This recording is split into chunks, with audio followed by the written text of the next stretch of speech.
I'm John Sargent, and welcome to Argumental, the show where the hottest names in comedy debate the biggest issues facing mankind. Issues like murder. Why isn't there a law against it? How much better would synchronised swimming be if they added a shark?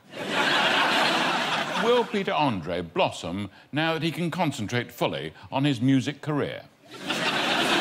Here to argue such burning issues and others like them are our teams. In the red corner with Marcus Brigstocke this week, it's Sean Locke.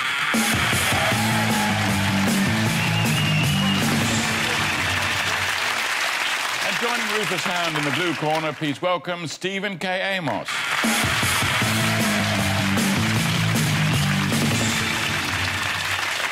OK, let's kick off with round one, where we debate a big issue that gets us frothing at the mouth, as if we had rabies or were Amy Winehouse. Tonight, we're talking about state benefits.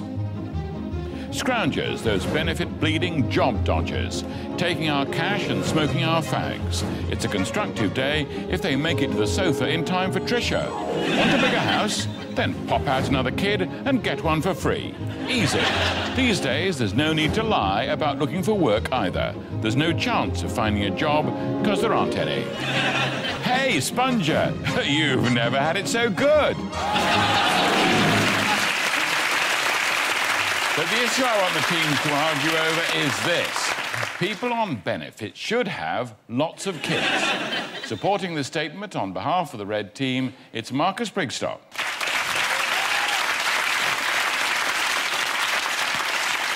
People on benefits should have lots of kids. Look at that delightful, happy family there, all smiling out of the window, just wondering when the next cheque is going to arrive. Wonderful. Now, these are people whose lives are filled with hope. They hope that the pizza will arrive exactly 31 minutes after it's been ordered so that they get it for free. These are people who have so many children, eventually, statistically, one of them will be fathered by Jude Law. If these families have 10 children, there's got to be a chance that at least one of them will be a good one. That's better odds than scratch cards, ladies and gentlemen. That's what we're deciding here.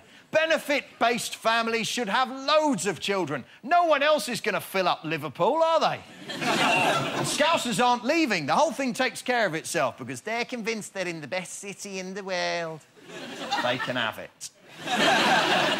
People on benefits should have loads of children. The point is, it makes Daily Mail readers furious.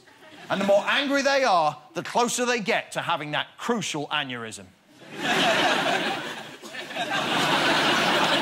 What are the blue team actually proposing here, ladies and gentlemen, OK? Families on benefit have lots of children. What's the alternative? Well, it's eugenics. That's what they're proposing here, eugenics and sterilisation. They'll try to hide it from you, sure, but that's what's underneath. Swastikas, ladies and gentlemen.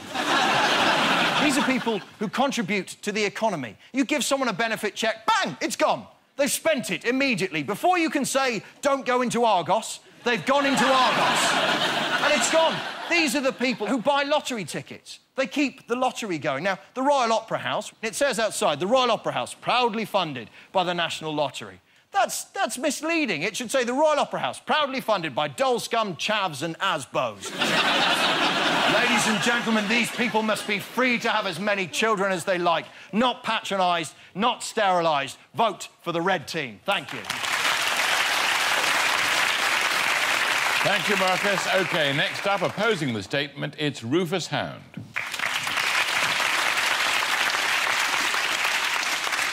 Now, it's not liberal, it's not fuzzy, it's not friendly, but it is true that people on benefits should not be allowed to have children. Now, I don't say this is some right-wing reactionary. I buy The Guardian and go to my local fair trade cafe where I only eat things made by bees and people who aren't very well. Now, Marcus has said we're going to suggest we sterilise these people. I'm not going to suggest that. That would then fall to the NHS, a bill that we would then have to pick up. And if there's one thing we also know about the NHS is sterilisation is not really their forte. My uncle went in for a cold, came out minus a leg and some sort of disease that actually ate his eye. If you are good at having lots of kids, you should be paid for those kids. We should just buy those kids. Think of the use we could put those kids to, right? The ugly ones, the weak ones, we'll boil them down for glue.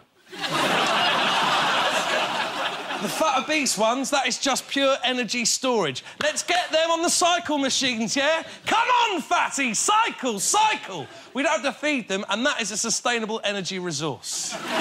Global warming comes down. And then what next? The good-looking ones, right? What do we do with them? We sell them on, right? Madonna, Jolie, Elton John. This time next year, thanks to the adoption habits of the world's top rock stars, we could be out of this recession and all living, ironically, on benefits. That is why you should vote for the blue team.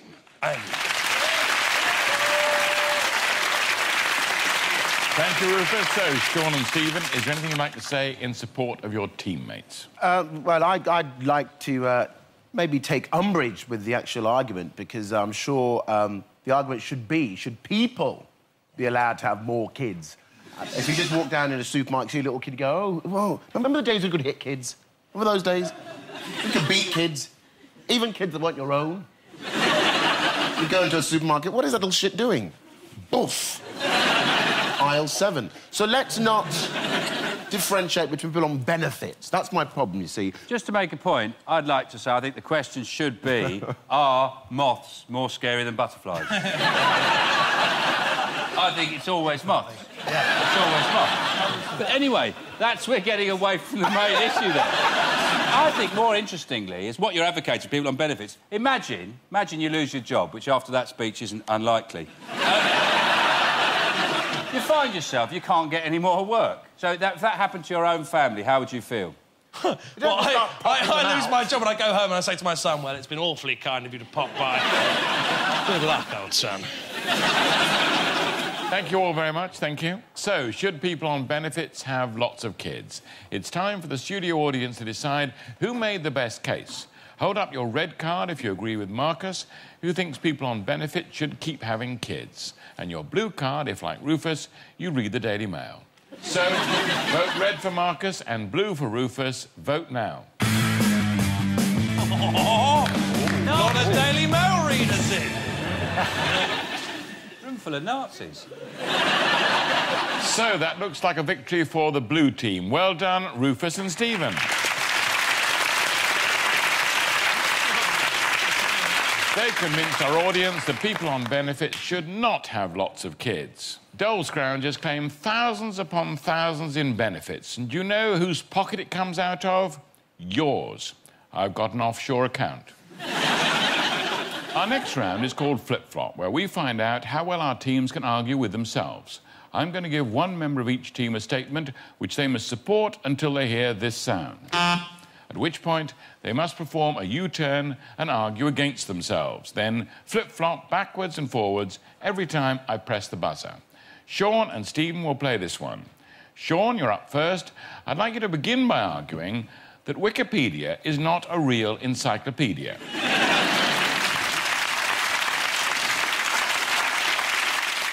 Wikipedia is not a real encyclopedia, because it's not a real encyclopedia, because it exists in cyberspace, doesn't it? It's in there, in the machine. You can't pick it up, you can't carry it, you can't stand on it. If you want to change a light bulb, you can't throw it at a cat, or a dog, or a fox, or a badger. Brilliant, though, isn't it, really? It's brilliant in the way that anyone can make a contribution, which is what is brilliant about it. I can just put something in there. I mean, I'm an expert in something. I can just put my knowledge on there. Happens to be in the massage of robots. So I can put on there and I go, this is how you massage robots, and I put it in there. And anyone who wants to look that up can. They can look it up. Which is brilliant news, if you're a fucking idiot. It is good news, though, isn't it? Because... No, it's not. It's not. It's not very good because it's not real. So you don't want it. Who wants a not real thing? So that's why I think it's a real encyclopedia. Because it's not real. Its very not realness makes it real. Which, of course, makes it not real. So that's why it's not a real encyclopedia. Thank you very much.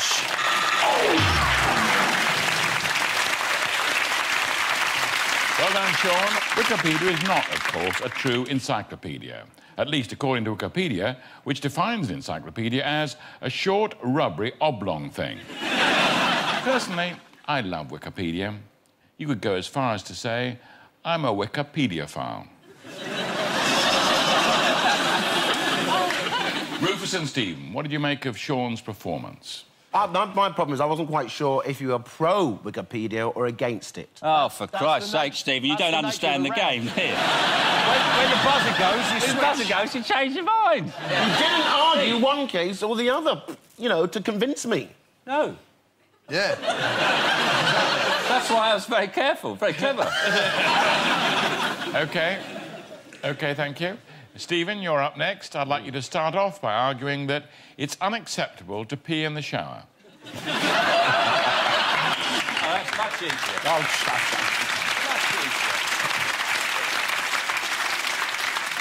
Right, it is unacceptable to pee in the shower, and I think it's as unacceptable as showering in the toilet. Nobody does that unless you're in a Premier Inn. It's just quite relaxing, and who in this room has never ever, honestly, pissed in the shower? Who has pissed in the shower? Be honest, I can't hear you. Don't lie to me. We've all done it. It's exciting. We love it. You're in the shower, the water's falling down, cascading, and you just need something just trickle down and tickle your inner thigh. Then you see the steam rising and you think, good God, what have I become? Oh. Think about what you're doing, ladies and gentlemen. Peeing in the shower isn't something to be proud of. Unless, of course, you're into water sports. And then, oh, my God, you're trying to aim for the face. It's brilliant. But if you think about it, the urine is 95% water.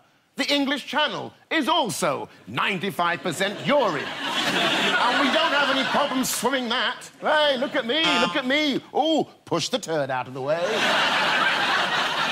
But all I'm trying to say to you folks is that peeing in the shower is just... It's just one of those things. You lose all your social connections. Your friends will not want to come and visit you anymore. Who wants to go and visit a person that's got a yellow-stained bath that you can write your name in?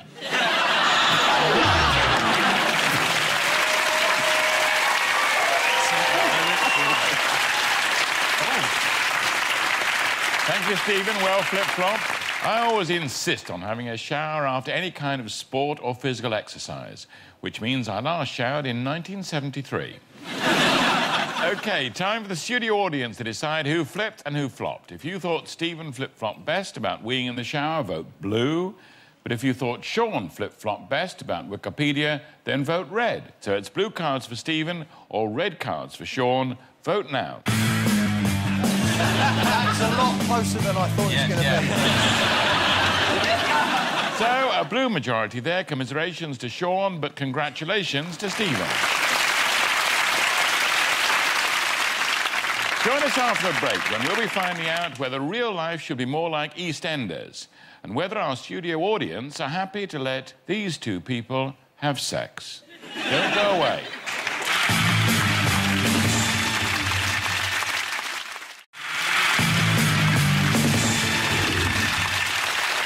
Welcome back to Argumental, a show that stirs up more trouble than Gordon Ramsay judging an all-female whisking competition. Right, next up is Slideshow. One member of each team will again be debating a controversial issue, but this time I want them to illustrate their argument using a series of pictures which they've never seen before. Sean and Rufus, you're playing this one. Sean, I'd like you to start by arguing that real life should be more like EastEnders. Here's your first picture.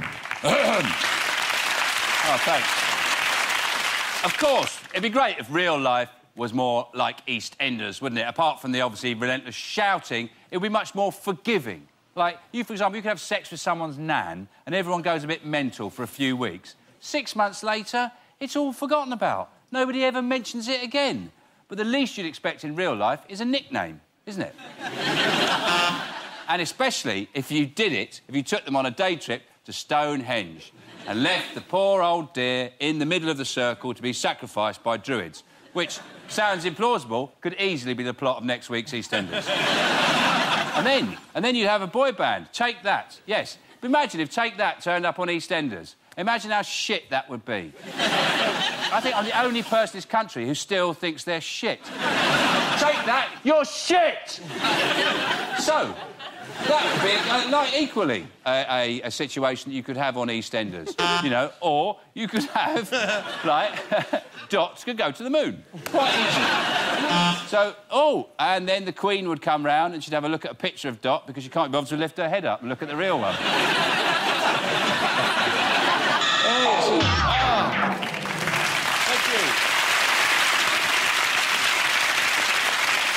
Thanks, Sean. Rufus, I'd like you to argue the opposite, that real life should not be more like EastEnders. Here's your first picture. Of course, real life shouldn't be more like EastEnders. If real life was more like EastEnders, all we'd have is endless shouting at each other, misery, depression, affairs. I think my next picture goes some way towards proving what I'm talking about here. And what I'm really talking about is the incessant drama that if our real lives were like EastEnders, how our real lives would be. You'd have maybe a young man who had a good-looking mum and she's dead and you can't really be sad for him anymore because the next week it's all moved on. Well, what's the plot this week? Oh, it's about his brother. What about his brother? Different dad. I think this next picture really begins to sum up what we're getting at here. If real life was more like EastEnders, so many kids on that have no idea who their real dads are that all the male characters in it would have to dress like they were in Fathers for Justice. Yes, there was a time when we could look at Walford as a representation maybe of our own hopes, dreams and aspirations. But it's gone on so long, it's now so contorted that maybe we loved it once, but we certainly don't want our real lives to be like it. Because if they were, then there would be a real Ian Beale. That is a chance you should not be prepared to take. So, I think that is a watertight argument that real life should not be more like EastEnders, and I urge you to vote for the blue team. Thank you. Thanks, Rufus. Marcus and Stephen, would either of you like to pitch anything into this debate? Life would be awful if it were like EastEnders. You live in a street where everyone knows your business. Every week somebody's being run over or shot by someone. It's rubbish. Well, I think a very good case for life being more like EastEnders is, for example, it would save the planet. Because, I mean, they never go anywhere. Their carbon footprint on EastEnders is nothing. They go across the square, they stop in the middle, if they want to have a sad moment, they go on the bench and go, oh, I feel a bit sad. And if it's a busy week, there's like a queue, they have to get tickets like a deli, go, I'm on the sad bench, fuck off. Thank you. So it's time for our studio audience to decide who made the best case. Should real life be more like EastEnders? It's a red card for Sean, who says it should, and a blue one for Rufus, who says it shouldn't. Vote now. Oh, we might actually have to count them. It's close. By a whisker, a victory for the Reds. Well done, Sean. Well done, Sean. You've convinced the audience that real life should be more like EastEnders. I love EastEnders. My favourite bit was where Phil slept with Grant's wife Sharon, and then Grant discovered that Phil knew and beat him up in the Queen Vic. Then Grant slept with Tiffany and she got pregnant and left Grant for Tony and then came back and she died. That was a good bit. It's our popular culture round now, where tonight's debate is on a question which has nothing to do with me. Old age. Yes, old age. Our 70 years and 10. Or if you're Scottish, 1 year in 10. But is it true that you're only as old as the person you feel? Let's find out with the help of tonight's special guests, Brian and Shirley.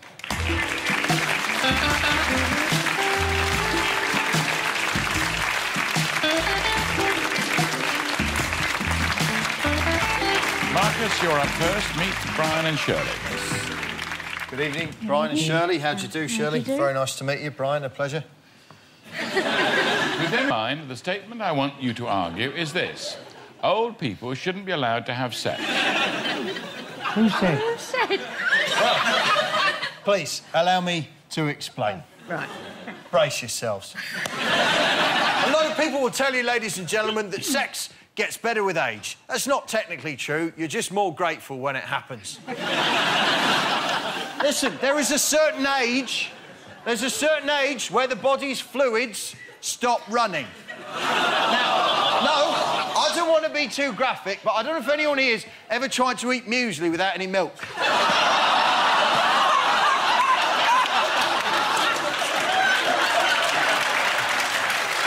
It's not easy, is it?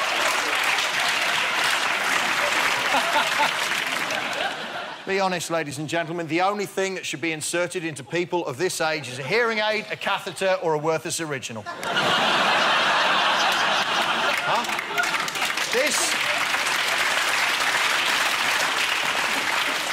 This is a fine-looking lady, and I'm sure you've led a rich and beautiful and wonderful life. But trust me, ladies and gentlemen, you don't want to see a cock in that mouth. You don't. Ask yourselves. Be honest with yourselves. No. Listen, with old age comes memory loss, ladies and gentlemen. It's perfectly normal and perfectly acceptable for an elderly person to walk into a room and go, now, what did I come in here for? That's not so nice when you're having sex, though, is it? People say, you know, once you have that experience, it lasts longer. No disrespect, but yeah, it would. Take me around 40 years to get one off in there.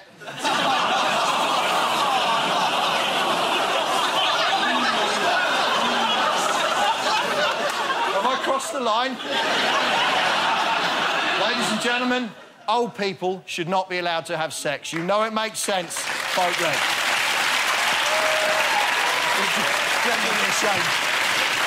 Well done. Next up, opposing Marcus, but supporting Brian and Shirley's needs, it's Stephen. Shirley,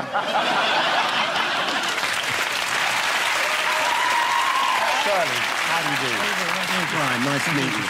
And I want you to argue that old people should be allowed to have sex. First and foremost, who here can deny these two good people the pleasures of the flesh? Look at this. Put your hand down. Put your hand down. Look at this man's face. That's the face of a man who needs it. Look at it. Now, you are a couple, right? Yes. Yeah. How long have you guys been together? Over 40 years. Over 40 years. Did you hear that? Yeah. 40 years. And is it still going strong? Yes. Of course it is. How are we meant to police this kind of thing? Are we going to have little grandkids ringing the helpline? Nan and Grandad are fucking again. And also define old people. What's old? I mean, look at the lovely John Sargent. He's smiling behind that desk. Not because he's happy working here. There's somebody under there looking after him. Right now. The Kama Sutra, the Bible of sex and sensuality, that was not written by an 18-year-old spotty youth sitting in his bedroom with a box of man-sized tissues beavering away.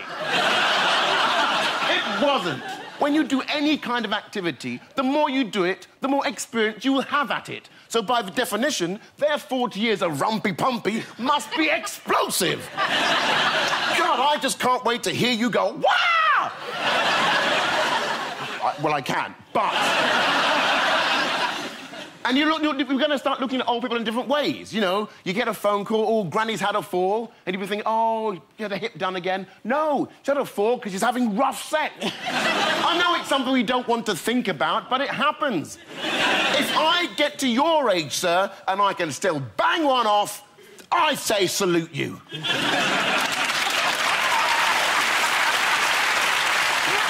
Ladies and gentlemen, I urge you to vote for the blue.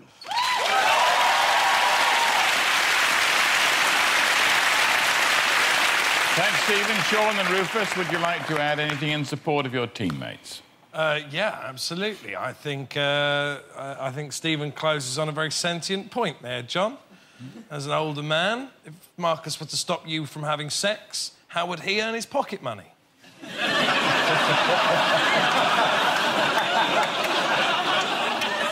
I'm saying maybe instead of banning old people having sex, let's instead change the way we feel about old people having sex and make it more acceptable. Because you know how you have, like, a penny for the guy? What if we had, you know, wank off an old bloke? You're arguing this from such a young perspective. Oh, the things you do when you're young, you should be able to do forever. Listen, I was into breakdancing and skateboarding when I was a teenager. I don't want to be doing that when I'm 80 either. I'll look like a twat. And I'd wager that you looked like a twat back then. Exactly.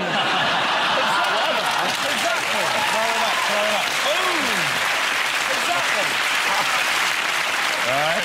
Thank you all. So, should old people be allowed to have sex? Once again, the studio audience will decide who made the best case. It's a blue card for Stephen and Rufus and a red one for Marcus and Sean.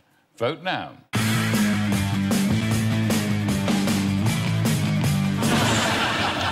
So, that's a win for the Blues. They've convinced the audience that old people should be allowed to have sex. That's great news for Stephen and Rufus and even better news for Brian and Shirley. Very good. Thank you very much. Thank you. Thank you.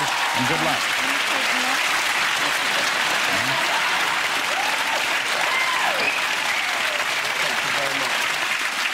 Despite my age, I'm still good in bed. I often get straight off to sleep without even needing a story.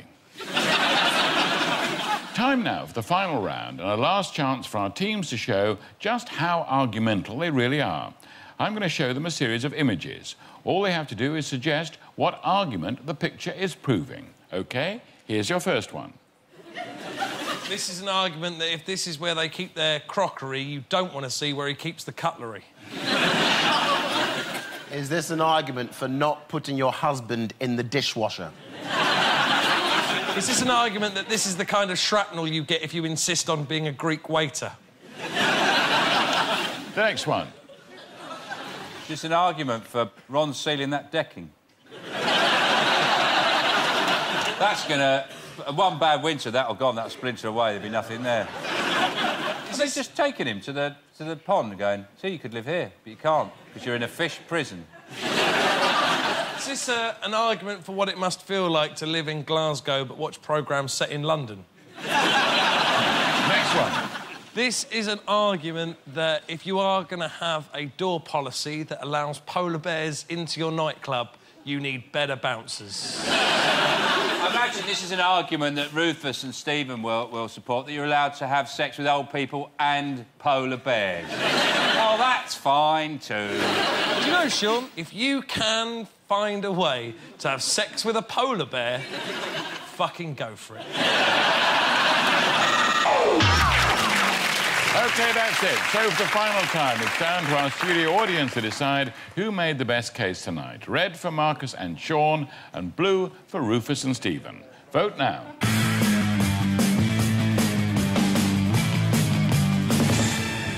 So it's obviously the red team who won that round, but nevertheless, this week's winners are the blue team.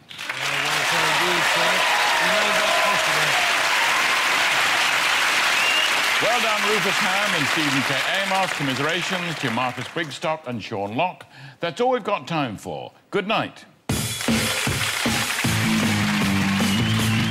And there's more brand new and exclusive Argumental here next Tuesday night. In the meantime, if you head to joindave.co.uk, you can witness exclusive Argumental outtakes and also behind-the-scenes clips.